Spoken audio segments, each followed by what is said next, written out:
Hello friend, আজ আমি বানাবো আম পোড়ার শরবত। তো প্রথমে আমটা আমি ধুয়ে ভালো করে তেল মাখিয়ে গ্যাসে বসিয়ে দিলাম পোড়াতে। তো আমি এপিট ওপিট করে ভালো করে আমটাকে পুড়িয়ে নেব। এই যে দেখো ভালো করে পুড়ছে কেমন। তো এরপরে আমি কড়াইয়ে অল্প একটু জিরে, অল্প মৌরি আর আধখানা শুকনো লঙ্কা নিয়ে সেটাকে মিক্সিতে আমি পেশাই করে নিয়েছি। তো এবারে দেখো আমি এই পোড়া আমটা নিয়ে খোসাটাকে ভালো করে ছাড়িয়ে নিয়ে এবার শাঁসগুলোকে আমি বাটিতে এরমভাবে মেখে নিয়েছি। এরপর আমি এর মধ্যে জল দিয়ে দিলাম পরিমাণ মতো। এবার আমি এর মধ্যে একটু বিট লবণ দিলাম, আর এর মধ্যে দিচ্ছি সেই ভেজে গুঁড়ো করা মশলাটা, আর দিয়ে দিলাম 1 চামচ চিনি। এবার দিয়ে দিচ্ছি একটু লেবুর রস। এবার আমি এটাকে ভালো করে মিশিয়ে নিচ্ছি। আর এদিকে আমি দেখো একটা গ্লাস নিয়ে নিয়েছি, তার চারপাশে লেবু রস লাগিয়ে নিয়ে গ্লাসটা আমি এই যে লবণ আর লঙ্কার গুঁড়োর ওপরে মাখিয়ে নিলাম।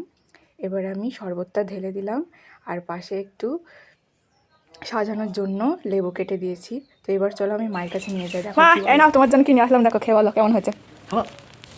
জিজ্ঞাসা করছে কেন? হ্যাঁ খেয়েই দেখো না কেমন হয়েছে। কেমন লাগছে? দারুণ। টেস্টটা কেমন বলো? দারুণ, টকটক ঝালঝাল, দারুণ হয়েছে। আহ